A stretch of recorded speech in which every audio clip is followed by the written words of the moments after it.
Okay. Good afternoon and welcome back to the Joint Standing Committee on Labor and Housing. We have 2 work sessions ahead of us.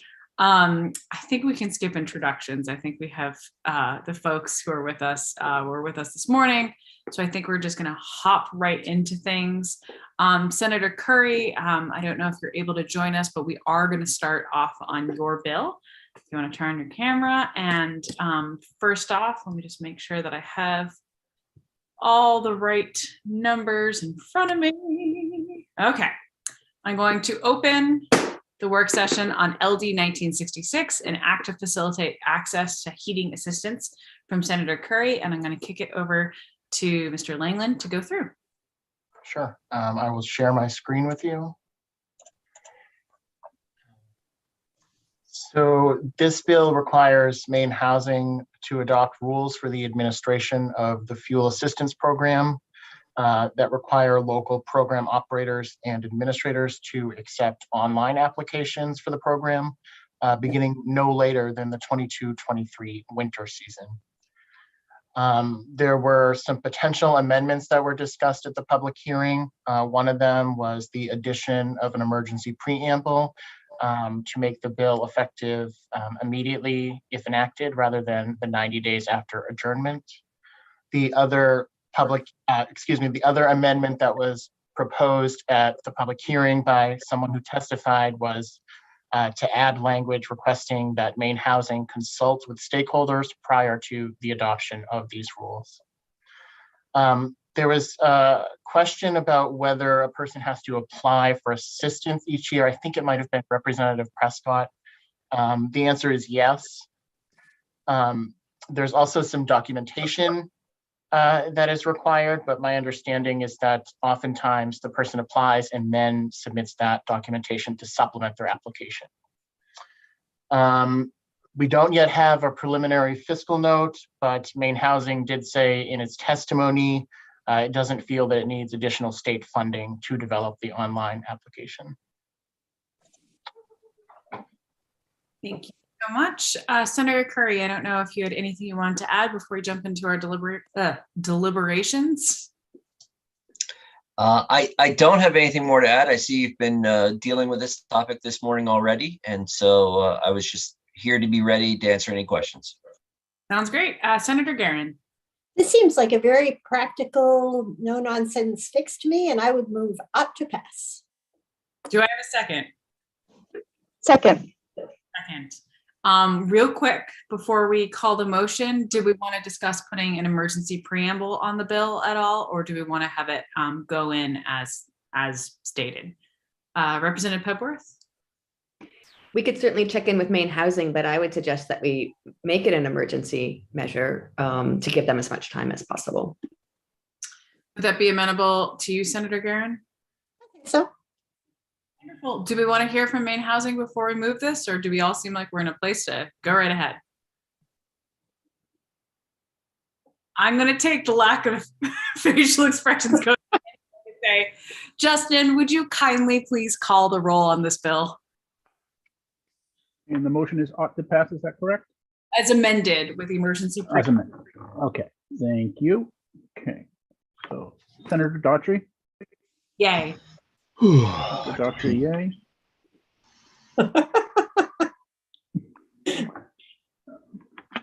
Senator Guerin? Yes. Yes, okay. Senator Hickman? Yay. Senator Hickman, yay. Representative Sylvester is absent, I believe. Yes, Representative Sylvester is absent. Oh yeah, Representative Sylvester is absent. He's getting surgery. Representative Bradstreet. Yes. Representative Bradstreet, yes. Representative Cuddy? Representative Cuddy is absent. Representative Drinkwater is absent. Representative Gear? Yes. Representative Gear, yes. Representative Morris? Yes. Representative Morris, yes. Representative Pepworth? Yes. Representative Pepworth, yes. Representative Prescott? Absent. Sorry. Representative Rader? Yes. Representative Rader, yes. Representative Warren? Yes. All right. Sorry that took so long, but the motion is 9 in favor, 4 absent. Wonderful. It is unanimous of those present and voting. So congratulations, Senator Curry, and excellent work, everybody. And with that, I'm going to close the work session on LD 1966, which might set a new record for the last 48 hours in this committee. And then I'm going to open the work session on LD 1997, an act to implement certain recommendations of the committee to study the feasibility of creating basic income security. And I'm going to kick it back to Steve. Sure. So this bill implements recommendations of the committee to study the feasibility of creating basic income security, which I will refer to as the BIZ committee. The bill establishes a permanent committee within the Office of Policy, Innovation, and the Future to examine current safety net and work support programs to improve the adequacy of safety net and work support programs, to better coordinate these programs to simplify access and improve efficiency, to change policies and processes to reduce so-called benefit cliffs and interactions between existing programs, to improve access to safety net and work support programs for historically disadvantaged racial, indigenous, and tribal populations with the goal of reducing racial and economic disparities in the state, and to make eligibility requirements for safety net and work support programs clear and understandable for the public. The bill also reestablishes the BIZ committee to continue the work of the previous study committee. The bill directs the study committee to examine and make recommendations about the feasibility and economic impact and poverty reduction effect of providing basic income security through a direct cash payment system and other programs designed to help individuals and families become more economically secure. The bill authorizes the committee to use the balances from the study authorized in Public Law 2021, Chapter 405. The committee may also seek funding contributions to supplement the balances available to be used to support the hiring of an outside consultant to conduct a feasibility study or to provide the committee with additional staffing. So sort of a little bit of the background of this bill. If you recall, it was the committee bill that stemmed from the final report of the BIZ committee that was submitted to this committee in December of last year. The committee has had sort of 2 iterations. So there was one iteration that met in 2019 and 2020, and then the most recent one, which met last year in 2021. In the first iteration, the efforts were hampered by COVID-19, and the authorizing legislation at that time lacked the ability to contract for the feasibility study. LD 1603 last session reestablished the committee, which met twice last year. It only met twice, even though it was authorized for up to 4 meetings, because the effective date was October 18th, and the legislation required the committee to seek outside funding to fully fund the study. And the Legislative Council policy on studies states that if funding is contingent upon receipt of private contributions and sufficient contributions have not been received within 30 days after the effective date of the study instrument, then no meetings are authorized and no study-related expenses of any kind can be incurred or reimbursed. So the committee did actually raise the money on the 30th day, but the report was due to the Labor and Housing Committee by December 1st of last year. So the recommendation was that the committee reconstitute once more to be able to perform the feasibility study. Prior to the first committee meeting in December, in 2021, the committee had staff submit inquiries to 3 potential organizations that were interested in doing a feasibility study. One of them is Maine Center for Economic Policy, known as MECEP, the University of Maine System, and the Margaret Chase Smith Policy Center within UMaine, and Stepwise Data Research. The committee received responses from all 3 entities. MECEP indicated that they were interested, but that they would not be able to perform such a feasibility study during session, which is often chaotic, as we know. Stepwise Data Research indicated that it would cost approximately $50,000 and that a 3-month timeline would be preferable. And the University of Maine system indicated that with the $20,000 that the committee had raised, they could do something with that. And they looked at about a 3-month timeline. So the December 2021 final report from the Biz Committee recommended that this legislation be an emergency. So if the committee was interested in going that route, the committee might want to consider adding an emergency preamble to this bill. The other piece of information I want to highlight is that it will likely be subject to the study table. And because this establishes the study for a 2-year period, the reporting would not be until November of 2023. The Legislative Council policy on studies that go from one legislature to the next require 2/3 of council members to vote in support. We don't yet have any preliminary fiscal information. Thank you very much. Do I have any questions from committee members? We do have Brian Hubble here from GoPIF if anyone has any questions. Representative Bradstreet? Thank you, Madam Chair, and thank you, Mr. Langland, for doing this. I think, did you mention that there is $20,000 that has been raised already? That's correct. Okay, thank you. Representative Gear? This seems like a very logical bill to continue the important work of this committee. So I would move ought to pass as amended with the requested emergency preamble. Okay, we have a motion. Do we have a second? Second. All at once. I think Representative Rader technically had her hand up first, and I do see Brian Hubble with his hand up. If you'd like to join us, Mr. Hubble. Yes, no, maybe. Is it letting you unmute?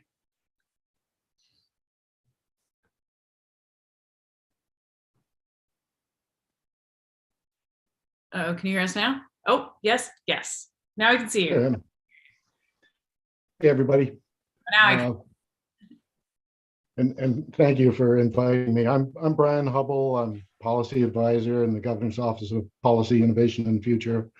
And I just wanted to, well, first of all, apologize for showing up at this point. Everything comes at us pretty quickly at this point in the session, as you know.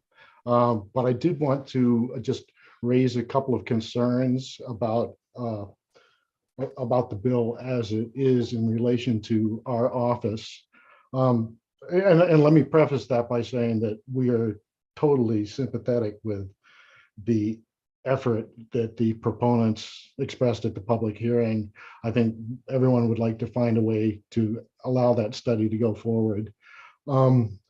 The bill actually, as you probably know, amends our authorizing statute, Chapter 310 in Title 5.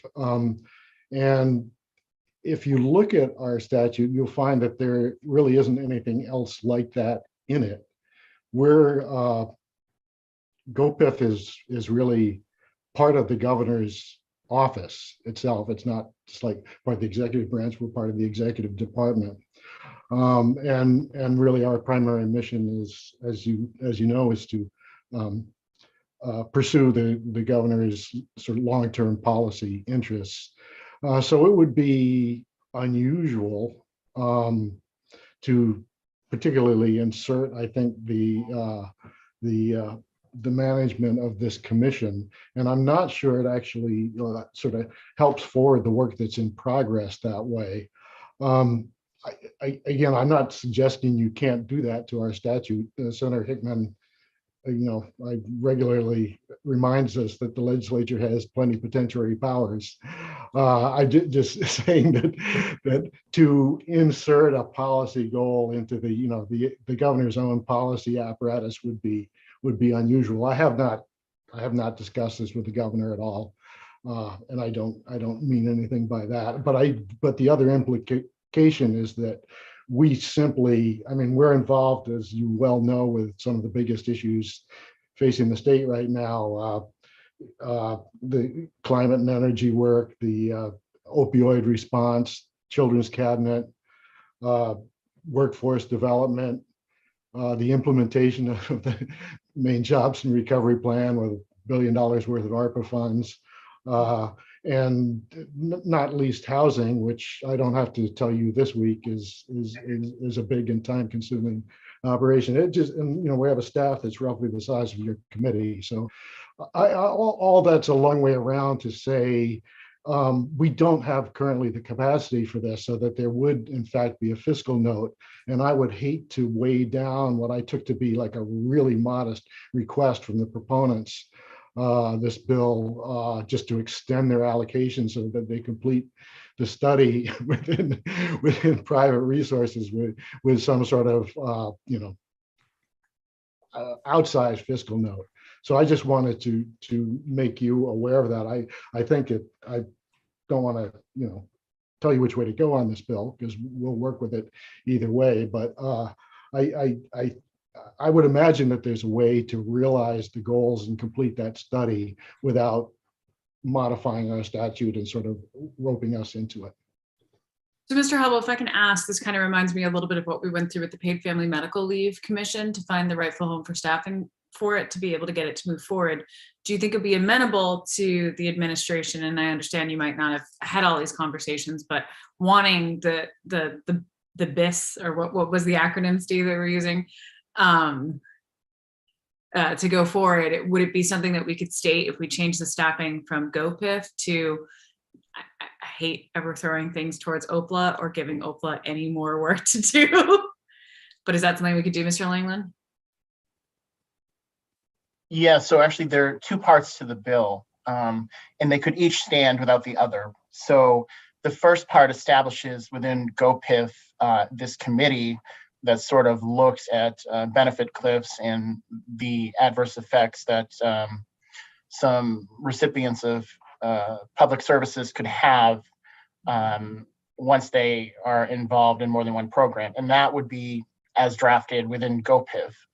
But the second part is actually a legislative study, just like you would see in its own kind, like it could be its own bill. We've seen many sort of legislative studies. So each part could stand without the other. So I don't know. I don't want to speak for him, but I think what Mr. Hubble is saying is that if the committee wants the study to go forward and come back with more recommendations, he fears that what would happen is the first part of the bill would require resources, and it would be attached to the fiscal note, which would then sort of kill off the second part, which I think he said that office agrees that it's important work. So I hope that adds a little bit of clarity. It does. And if I can just add in, I'm wondering, and I'm looking at Representative Rader because I know that you were on this, and I'm thinking off the fly. So please let me know, committee members, what you think of this. What if we were to take out the GoPIF portion of the standing committee, add a new role under the commission, the study group, when they come back to report back on the creation of a potential permanent committee, and then make sure that that way it'll go through. You already have the funding for the feasibility study, and especially with the emergency preamble, everyone will be able to hit the ground running and not have to deal with the potential fiscal note from GoPIF. But in part of the report back, we do ask what folks think about creating the permanent committee. That's the first part of the bill. Does that make sense? Does anyone, Representative Rader? Just really quickly, it does make sense to me. And I guess what I'm asking is that, would you then, or I'm assuming that this study would give us a little bit more context for the GoPIF position and whether or not it's needed. So that's why it makes sense to me. But I see SAS is here from the committee as well, and they might have some insight that I do not have. So. I was gonna say, SAS, if you want to take yourself onto video and unmute yourself, if we could get your feedback, having been a member of this as well. Sure. So I am the person who actually pushed for the permanent commission to be looking at those things. For me, it feels hand in hand, because the reason that I know they almost sound like separate things, but the reason that I pushed for that is because if we were to, I want people to have basic income, and I don't want people on Section 8 and other public assistance that takes years to get, to either not be able to partake in the program because they would lose their Section 8, or to partake in it and lose their Section 8. So I feel like if we were to be talking about whether or not it's feasible to do basic income, an essential part of that conversation is what the interactions are between these programs, which I noticed as I was reading through it, like, yes, all the stuff that's in there and a little piece of language that isn't in there that for me was the reason I pushed this to begin with, was the actual like interaction of doing a direct cash program. Like, is there, because there could be something where maybe we go to the state and say, is there a waiver that people who are on Section 8 could have, or I'm not exactly sure how it would work, obviously, but to me, those feel like you can't really say it's feasible to do it without looking at how it's going to impact the people who would have the greatest benefit. Because the other issue that I'm concerned about is it just being universal. If we don't look at the people who are the poorest, we run the risk of creating a larger wealth gap. Because if somebody, I'm going to use just like numbers that are not real, just to make sense out of this. Say somebody makes $1,000 a month on public assistance, and you gave them basic income, and they had to get rid of the public assistance to take the basic income. If the basic income was $1,000, then they would have had no net gain. Whereas somebody who was working and not receiving public assistance and could continue to work, if they were making like $60,000 a year and got an extra $1,000 a month, you'd be increasing their income to $72,000 a year, while the person who was on public assistance had almost no net gain. So that's where I'm like, these two things seem so connected to me that I don't see how we could separate them out, or I don't see how we could separate them out and say, come back and say it's feasible to do basic income and we should do this other commission, because how can we say it's feasible to do it without knowing how it's going to impact them? Sorry, I'm long-winded. Totally makes sense. And actually hearing that feedback, I think further makes me think maybe the suggestion of like that interplay and that interchange between where it would rest in state government and that making sure you're not having siloing of information. That makes complete sense to me. And actually to see the bill be able to succeed in knowing what Mr. Hubble said from GOPIS perspective, I think it makes it even more clear that like, if it's possible to strike that first part and then have one of the requirements be discussing exactly what you just said, Sass, about what that role is, where the home for it is, because, you know, GOPIF, you know, having worked with GOPIF on other bills and legislative studies might not necessarily be the right home for it. So maybe if that could be an additional charge into what, you know, goes back, but I would hate to, you know, move forward without all of you getting to actually complete your work. I had to go through this with the College Affordability Commission. We had to re-up it, and also paid family medical leave. So I know how important it is to not have the conversation cut short. Representative Rader? I have a question for you, Madam Chair, if I may ask for a little bit of clarity around your statement. What I think you said, and correct me if I'm wrong, which I very well might be, is that we could adapt the language so that the commission comes back, we do this study with the understanding that after the study is done, we make recommendations for this position and where it would live in the government, this permanent commission. Yes. And Okay. and because I don't want to limit it, I'm always trying to be very careful with language. And this is where, Mr. Langland, I'm looking towards you. It might not, in your discussions, you might see you might not need one person. You might need a standing committee, or you might see that there's already an existing resource that might be able to dovetail. Mr. Langland? Yeah, I think so. A couple of things. I think I understand what you're saying. If you were to add sort of that responsibility under the charge for the study that would be created in Section 2, I'm happy to work on language if that's what the committee would like to do. I also think that some of the things that Sass was talking about could be addressed when if the study goes forward and the feasibility study is contracted out and there's a sort of a formal RFP process. I think the folks that would be on the study committee could sort of say, these are a list of sort of scenarios that we want you to consider when conducting whether a basic income would be feasible. And I think that, you know, you could be sort of as prescriptive as you want, and that would obviously be for that commission or that committee to decide. But I think, so there are a couple ways to do that. I think you could say explicitly that this is one of the charges of the legislative study committee that's created in section 2 of this bill. But then I also think that that study group itself would have that authority when going forward with the feasibility study to be prescriptive in scenarios that it would like the feasibility a contract to come back with. Yeah, that makes sense to me. I mean, my not having been on the commission and just speaking from prior experience in other bills and other departments, I wonder if it would make sense, one, you know, exactly what you said, Mr. Langland, with the feasibility study and asking that to be one of the charges and getting really detailed in there. But maybe align, and Mr. Hubble, I sort of look to you on this one of consideration of what departments. I'm struggling reaching for words. The coffee's not strong enough, but like which department, you know, it could go to, because I do know from GoPIF's perspective, you folks have had a lot of things put in the department or charged within legislation that might have had better homes in, say, Department of Labor or Department of Education. Does that make sense, Mr. Hubble? Yes, thank you for the question, Senator.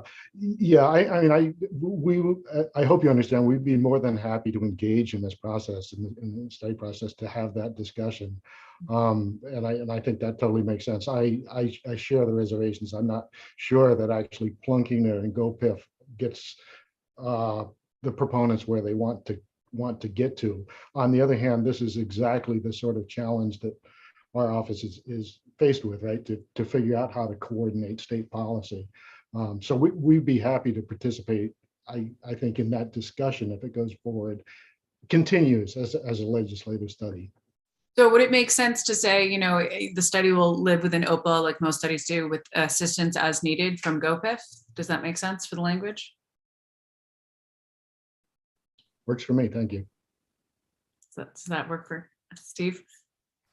Yeah, I'm happy to change that. I was thinking what you were saying was that you wanted sort of the study committee to say, like, one of the duties would be the Basic Income Security Committee shall examine the creation of a permanent committee that would sort of look at all of these benefits and make a determination where in state government that belongs. It wasn't clear to me that you wanted necessarily cooperation at the study level point. But I guess if you think that, you know, I'm happy to draft the language saying that they shall as necessary seek support from whichever office, but it wasn't clear to me that that's what I understood, but it's been a long week and it's Tuesday, so. A long year and it's only Tuesday.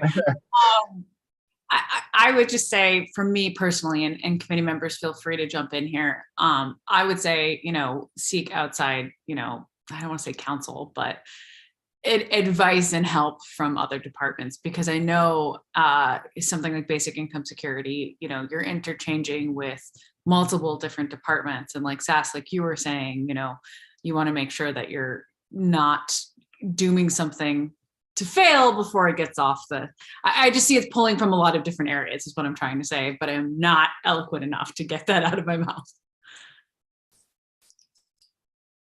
Seeing slightly blank nods. Anyone have any strong feelings? I would ask, we do have a motion on the floor, so I'd ask Representative Warren. I just wanted to, maybe just for my clarity, my understanding of where we're at is that that some advocates and those who know so much about all the different dynamics at play here would say, we're ready to go, we're ready to hit the ground running, and we need to take the next step of making something more permanent that's going to just be getting right into implementation.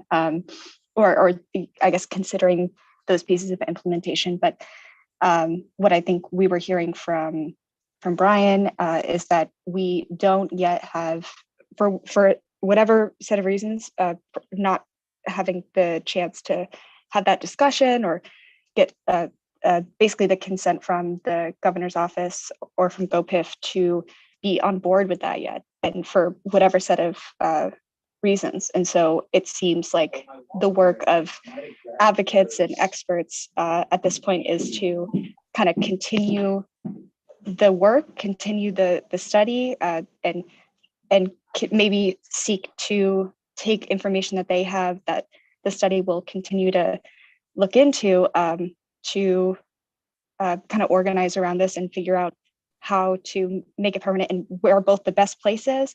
And then if advocates feel they know where the best place is, then to do as much work as they can to convince all necessary stakeholders that that decision should be made as soon as possible, if that makes sense. That it's both about what's best for the people of Maine, and also about how to get buy-in from those that you need to make that permanent change. So that's my understanding of where we're at. And I've spoken, so I would just say at this point, I'm wondering if, I know it was, I think it was Representative Gear who put the initial motion forward. I don't know if she would reconsider based on where we're at, but I'm curious to know what she and anyone else thinks.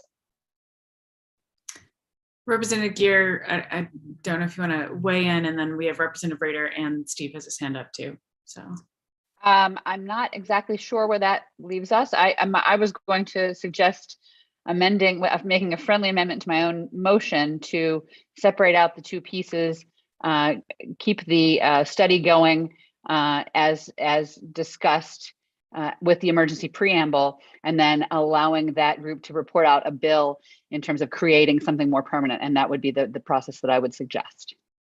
I think that's where we were as well. Representative Rader. I just wanted to make clear that the study hasn't even happened yet. We haven't even contracted with anybody yet. And it makes sense to me that part of our recommendation after the study is just where we're going to place that permanent commission. So I think taking the permanent commission's creation as part of our charge makes sense to me. A, do the study. B, tell us who should be on that permanent commission and where it lives. But that the permanent commission should be part of the charge to the committee, the biz committee. Mr. Langland? Agree. Yeah, I just want to point out, actually, the bill as drafted already does say the committee shall, as necessary, invite input from both DAFs and GoPIF. So that's one less sort of drafting thing. So I have some good news, and I needed to share that because I don't often get to share good news. So perfect. Okay, I think we've all landed in a spot, right? Okay. And Representative Gear, you were friendly to that friendly emotion, friendly amendment to your motion. Whew. Absolutely. And I can't remember who seconded the motion. Representative Rader, and are you amenable to that as well? Thumbs up. Representative Warren, I still see your hand. Do you have a question, or is your hand up from before? Okay. So with that, do I have any further discussion? Is everyone clear? Place? I think we've established we want to make sure we're not putting the cart before the horse. In the right place. Okay. Anyone? Last chance on thoughts before we call the roll. Oh, Senator Hickman. I can't quite figure out mute, unmute, door open, close, or mute. I'm laughing because I feel like all of us are a little punchy from last night. And I just have to say that, Mr. Langland, the way you just said what you said just took me away from like professional work. But so thank you for making me laugh. That's all I have to say. I'll support the motion.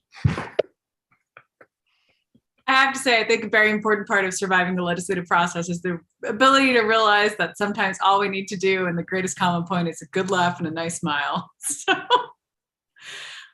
with that, I think we're ready to call the roll. And Representative Warren. I don't know if it is relevant, but I am curious because I think they were part of this bill's construction, and I think maybe going to be part of the process of the study. I don't know if SAS has, if SAS is in agreement, or maybe is not, but I'm just curious if we could hear from them one more time. Maybe that's not how this works, but I just thought I'd ask. That's fine. It's amenable. Sess, I don't know if you'd like to weigh in on Representative Warren's question. Sure. I think I agree. I definitely want to make sure that in some way, somehow that permanent commission gets created.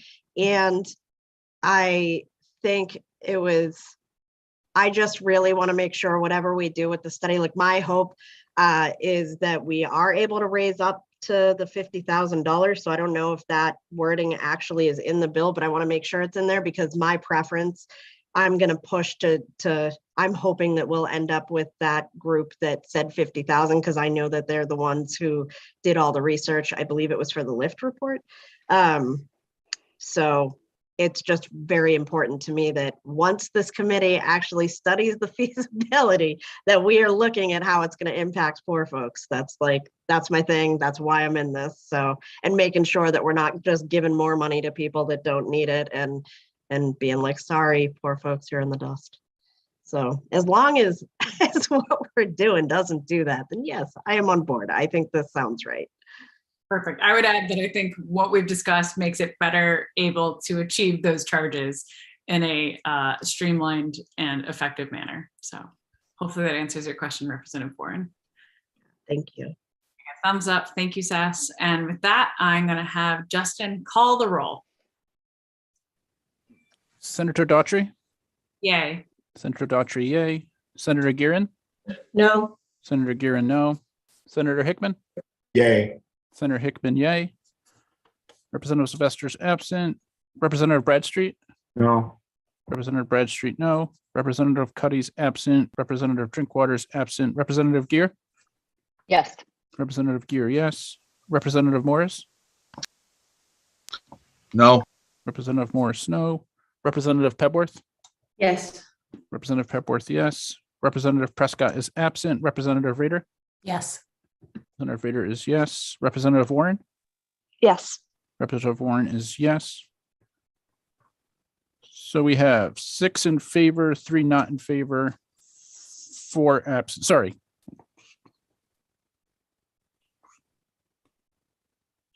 Yeah, 6, 3, and 4 absent. Yeah, sorry. Good. And what would the minority report be, if I can ask the record? But not to pass. I'm not doing that. Okay, we have the motion of ought to pass as amended prevails. The minority report of ought not to pass. We'll definitely get this language back in front of us for language reviews. And with that, I will close the work session on LD 1997. Before we hop off, Mr. Langland, do you have any language views, anything we need to get for you? I do have LD 225, which I think was voted just last week. I will share my screen. So this is Representative Rader's bill about vacation pay. So if you recall, the committee reconsidered and they made it so that vacation earned on and after January 1st of 2023 has to be paid to the employee on cessation of employment unless otherwise specified in a collective bargaining agreement or unless the employee is employed by an employer with 10 or fewer employees or by a public employer. And it adds the definition of public employer. There was no fiscal note required, and it was unanimous. And if the committee is comfortable with that, I'm happy to report that out and you can have further deliberations. Absolutely. I feel like Representative Sylvester had a concern on this, so I do want to make sure that we have his feedback on it. I know that's sort of a little bit behind, but I don't know if Representative Warren, did you have your hand up? Okay, Representative Rader.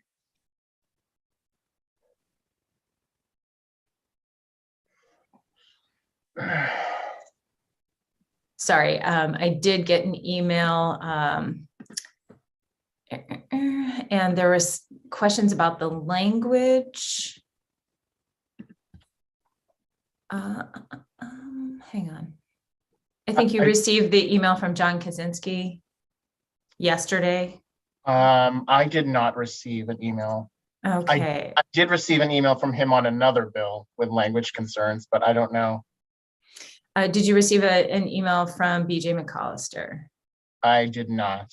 Okay, so Ben Grant, BJ, and John Kaczynski,